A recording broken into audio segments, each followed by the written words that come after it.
The Violet Hill Handicap is how we finish the programme at Happy Valley.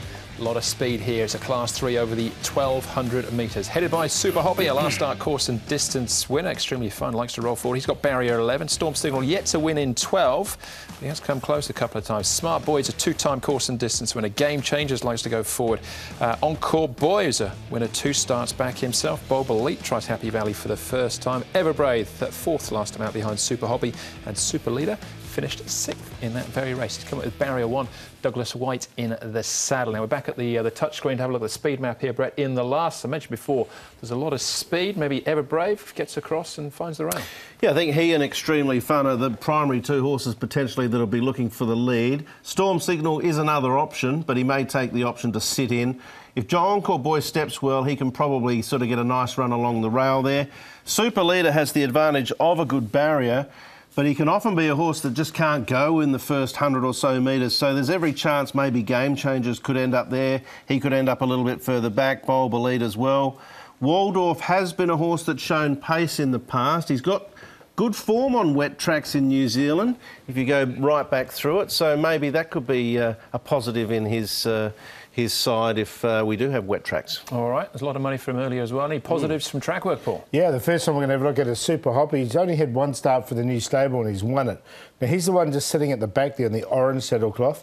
You can see he's not really being pushed out by Zach Purden, who will ride him on race day. He is up in weight a little bit, that's the thing. This horse Patriotism, I think, is improving. I don't know if this is going to be his race tomorrow, but he's one to keep an eye on, I think. He had excuses last start, and I think he's really starting to settle in Hong Kong, so keep an eye on him. And I thought this was a good piece here from Encore Boy. Again, he's closest to us, and he's working with Packing Dragon, and he was working a lot better than the star Packing Dragon. So he's another one that comes into this race in good form. All right, OK. We started with Super Hobby there in track works. That's where we'll start as far as our key race analysis is concerned as well. Now, this is his first start at Happy Valley. Made it a winning one as well. Super Hobby wide as they swing into the straight. The other horses we're going to focus on here, Extremely Fun, closer down to the inside. You've got Everbrave, who comes home in 4th place, and much wider he shouldn't be with the gate he's come up with this time is Super Leader. Yeah, look, Super Hoppy, Paul from day one has sort of highlighted his work and suggests he's a nice enough type, and he's really sort of powered away here. He had a few months off and trialled well leading in, and Zach Purden, sort of as they came around the turn, gave him plenty of time to sort of balance up, and then he had to get fairly busy here, final stages, to reel in Extremely Fun. I've got both of those in the tips. I'm actually going to sneak in Super Leader as well, because I think he'll be better positioned with a better barrier closer to the rail. But I wonder, Paul, whether Super Hoppy can take another step forward. Yeah, it's interesting. He's 1 from 1 from the track, 1 from 1 with the new trainer. He's come up, and Zach Purden's aboard, and he's come up $14. I mean, I know the market is upside down at the moment, with Waldorf as favourite. But it'll be interesting to see what he does start. All right, Encore Boy, his stats read quite well here. He's a winner from just 3 starts over the 1,200 metres at the Valley. From day one, he's always displayed ability and a very decent engine. We saw him over the Straight 1000 at Sha Tin record very fast time in one of his first 3 or 4 starts. Taken a little bit of time to get used to Happy Valley. He's had 6 starts there now, and he's been very consistent in all his efforts. I think this is reasonable form. Prince Harmony, Starlight, Harrier Jet, Ryan Eds, I think he'll box seat and he'll get a very good chance of winning the race, and I'm pretty keen to take a ticket on him because I think you'll get a good price too with the competitive nature of the race. Yeah, I've got him in there as well. I think he's going to run well from barrier 3. All right, he's certainly one to consider.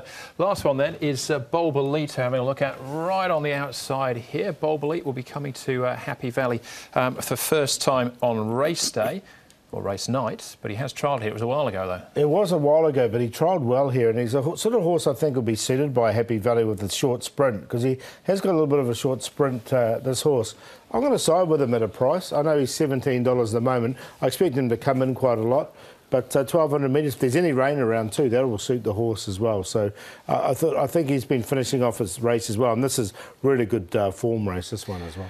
It is. Yeah, he's a chance in the race. I haven't got him in the tips, but if they go look at his split and overdo things and the back markers get into it late, he could be one that's flashing at them. Yeah, the horse he's finished behind there is Raging Storm, and the form around him looks very good, of course, at this stage. He's come up with good odds, Paul, and this stage, the market is, well, throwing a few curveballs, if you like. Yeah, I think it's going to change quite significantly. But I've got him on top. I expect him to come in Bulb Elite to beat Super Hoppy, Encore Boy, and Storm Signal in there for fourth. 9, 1, 8, and 4. But I'll take the 9 each way if they stay like that, though. That price. Yep, fair enough. So will I. I like Encore Boy. I'm going to make him the best, actually, and he's at $12 at the moment. You can take each way if you want, or just go straight out, work around some exotics with him in it, because I just like the barrier and I think he'll posse up beautifully. Super Leader, Super Hoppy. Storm Signal can race hand. He's been reasonably honest. There are a few that'll be in the race at reasonable prices that could sneak into the frame as well. All right. Super Leader for me. I'm not as confident as Brett, though. I think it's a trappy end to the night. As far as the stats are concerned, well, one jockey, we've talked about him a fair bit today, Jack Wong, down to £3. We're focusing on him. Yeah, and I think he's got some really good rides, and I think he can go on with it. If you look at his last 10 meetings, he's in good form at the moment. 63 rides for that 8 wins. But let's have a look at his rides. Dong Wong Choi, he's got ability. Wame Baby, I know you like him, Andrew. All My Gain, I quite like him at a price. Flying Monkey will run well over the 1,200 metres. Good for You's won his last 2. I really like Ha Ha Ha. He should get the best run in that race. Wame Friend is another one at odds. And Lean Ambassador probably is sort of the lowest ride of the night, really. Well, but a few chances elsewhere, and I think Jack's about to feature here in the best bets. Yeah, I like him in both. My best bet at long shot. Ha Ha Ha. There, I think he'll get the best run in the race with that £3 off. And All My Gain, he's really well rated at the moment. And another one of the £3 off, I think, will suit him. And he does go well at Happy Valley, All My Gain. I'll do the play around him. Split of a second and Noble Delight, who I really like as well. So 138 QQPs. I'm happy to take Encore Boy in the last. Karis Teton, race 8, number 8. Posse's up perfectly. He'll get the run of race. There won't be any excuse, so I'm happy to go with him on an each-way basis. And you might be able to make a little bit of money out of Spinning Dancer earlier on. Very unlucky last start. Race 2, number 7. It's not a strong event. Bit of an old-timer, but I think he's got some go in the legs still. 237 QQP race at number 2. Go Win. Photon Williams Spinning Dancer's my play. All right, Thou Shall Sing. Joe Moreira on board from Barrier 3. The step-up in trip, I think, will suit him perfectly up to the 1200s. Will you if he wins? You don't want Zippity doodah. I'm in the same race as you, Brett. Race number 2, I think it's that sort of race. Wame Baby, a 2-time course and distance winner. He's on a winning mark as well, with the informed Jack Wong in the saddle. And Flying Monkey, Thou Shalt Sing, and Manful Star, the QQP in race number 4. All right, those are the best for Wednesday nights. We're back again, though, on Saturday at Sharton. Quick backup. Paul loves a quick backup. Yeah, always like the... it's good to have a Saturday meeting, I think. I agree. And then, of course, we've got next week off, to a certain extent. No Happy Valley, but Royal Ascot will be a simulcast. Yeah, there's plenty of racing, world racing at the highest level coming up, no doubt about that. So, yeah, some good racing and, you know, hopefully not too wet tomorrow night. Yeah, we'll still be working Wednesday night, Paul, won't we? Yeah, we'll be there. We're doing the simulcast. Look forward to that from Royal Ascot. Royal Ascot. Yes, I'll be tuned in, Paul. I'm sure you will be. That's the show, though. Thanks for watching on behalf of Paul, Brett and the rest of the team. Hopefully we'll see you at Happy Valley when we will be racing to win. Good night. Good night.